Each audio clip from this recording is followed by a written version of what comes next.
Hi, welcome to Bible in a Year Live Tanakh Project. Today is week 2, day 7, and we've been reading from the New Living Translation. My name is Sharone Dennis. Let's dig in. Genesis 41, Pharaoh's Dream. 2 full years later, Pharaoh dreamed that he was standing on the bank of the Nile River. In his dream, he saw 7 fat, healthy cows come up out of the river and begin grazing in the marsh grass. Then he saw 7 more cows come up behind them from the Nile, but these were scrawny and thin. These cows stood beside the fat cows on the riverbank. Then the scrawny thin cows ate the 7 healthy fat cows. At this time in the dream, Pharaoh woke up.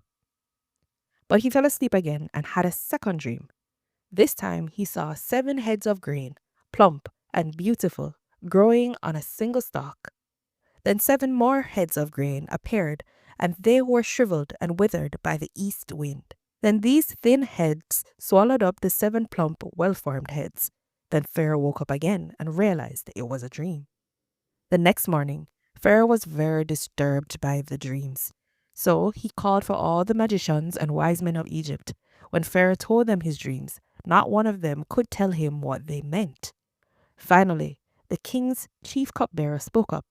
"Today I have been reminded of my failure," he told Pharaoh. "Some time ago, you were angry with your chief baker and me, and you imprisoned us in the palace of the captain of the guard. One night, the chief baker and I each had a dream, and each dream had its own meaning. There was a young Hebrew man with us in the prison who was a slave of the captain of the guard. We told him our dreams, and he told us what each of our dreams meant.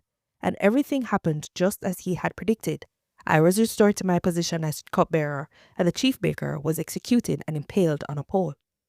Pharaoh sent for Joseph at once, and he was quickly brought from the prison. After he shaved and changed his clothes, he went in and stood before Pharaoh.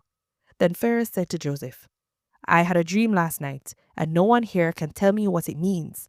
But I have heard that when you hear about a dream, you can interpret it."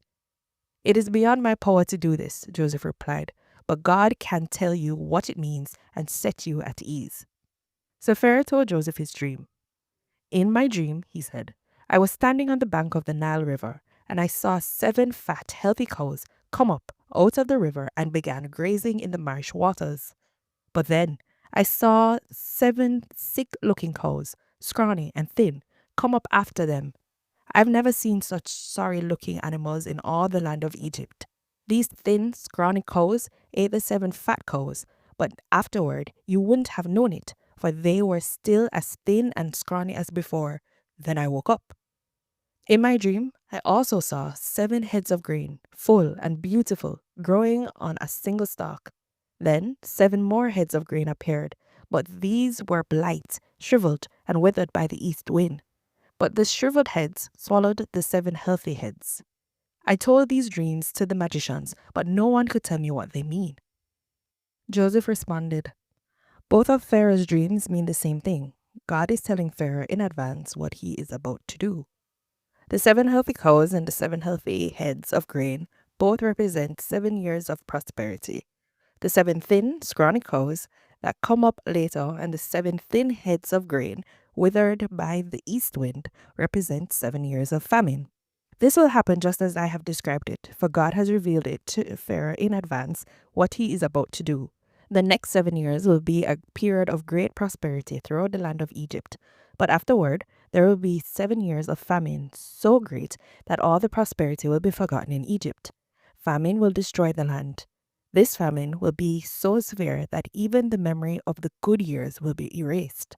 As for having 2 similar dreams, it means that these events have been decreed by God, and he will soon make them happen.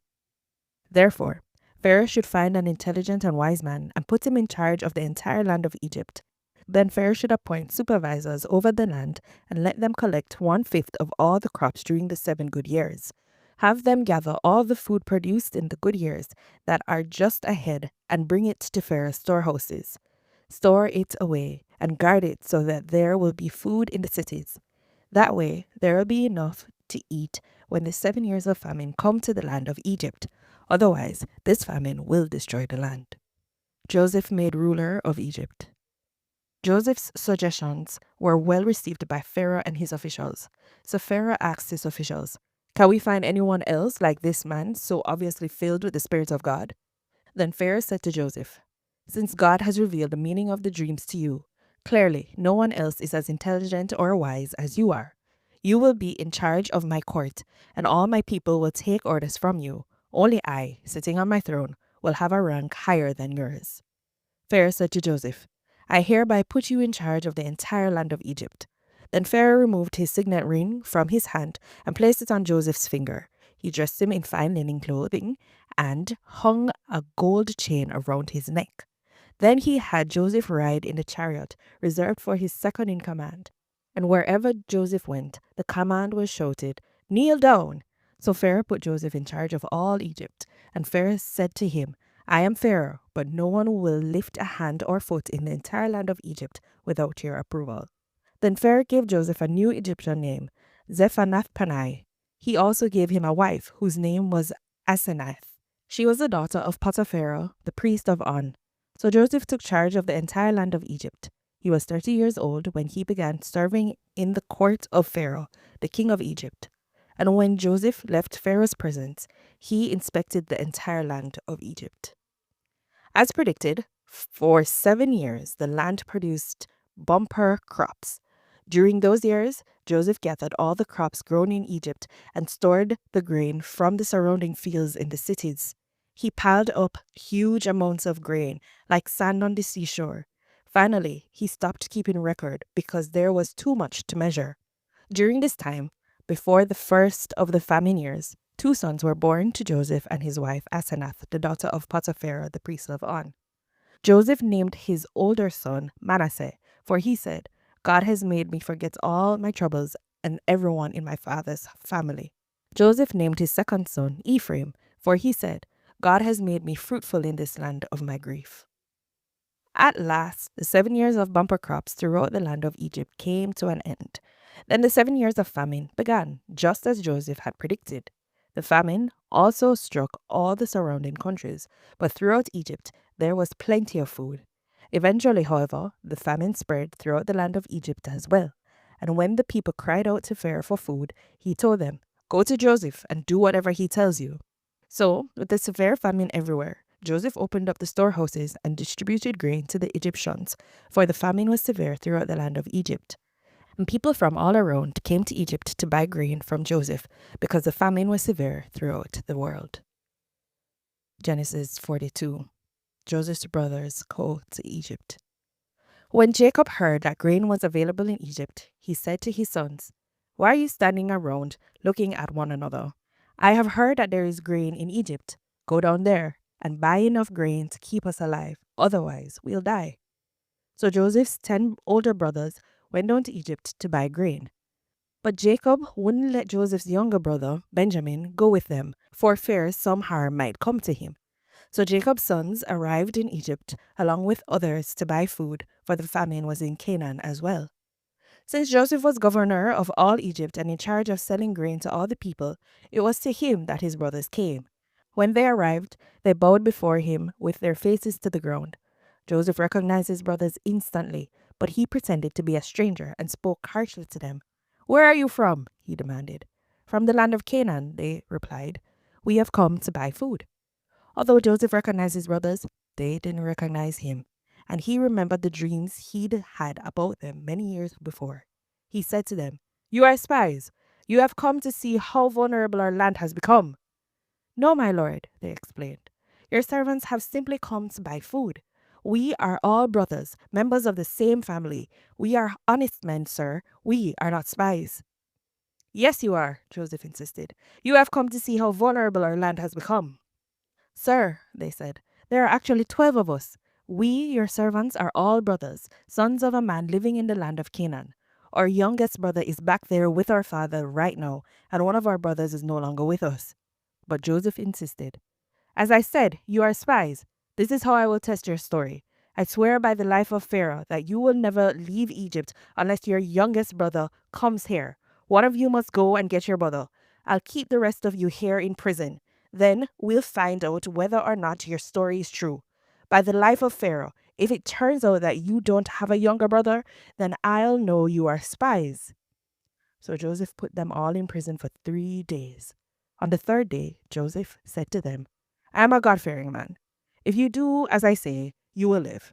If you really are honest men, choose one of your brothers to remain in prison. The rest of you may go home with your grain for your starving families. But you must bring your youngest brother back to me. This will prove that you are telling the truth, and you will not die." To this they agreed. Speaking among themselves, they said, "Clearly we are being punished because of what we did to Joseph long ago. We saw his anguish when he pleaded for his life, but we wouldn't listen. That's why we're in this trouble." "Didn't I tell you not to sin against the boy?" Reuben asked. "But you wouldn't listen, and now we have to answer for his blood." Of course they didn't know that Joseph understood them, for he had been speaking to them through an interpreter. Now he turned away from them and began to weep. When he regained his composure, he spoke to them again. Then he chose Simeon from among them and had him tied up right before their eyes. Joseph then ordered his servants to fill the men's sacks with grain, but he also gave secret instructions to return each brother's payment at the top of his sack. He also gave them supplies for their journey home. So the brothers loaded their donkeys with the grain and headed for home. But when they stopped for the night, and one of them opened his sack to get grain for his donkey, he found his money in the top of his sack. "Look," he exclaimed to his brothers, "my money has been returned. It's here in my sack." Then their hearts sank. Trembling, they said to each other, "What has God done to us?" When the brothers came to their father Jacob in the land of Canaan, they told him everything that had happened to them. "The man who is governor of the land spoke very harshly to us," they told him. "He accused us of being spies, scouting the land." But we said, "We are honest men, not spies. We are 12 brothers, sons of one man. One brother is no longer with us, and the other is at home with our father in the land of Canaan." Then the man who is governor of the land told us, "This is how I will find out if you are honest men. Leave one of your brothers here with me. Take grain for your starving families and go home. But you must bring your youngest brother back to me. Then I will know you are honest men and not spies. Then I will give you back your brother, and you may trade freely in the land." As they emptied out their sacks, there in each man's sack was a bag of money he had paid for the grain. The brothers and their father were terrified when they saw the bags of grain. Jacob explained, "You are robbing me of my children. Joseph is gone, Simeon is gone, I know you want to take Benjamin too. Everything is going against me." Then Reuben said to his father, "You may kill my 2 sons if I don't bring Benjamin back to you. I'll be responsible for him, and I promise to bring him back." But Jacob replied, "My son will not go down with you. His brother Joseph is dead, and he is all I have left. If anything should happen to him on your journey, you would send this grieving white-headed man to his grave." This is the word of the Lord. Amen.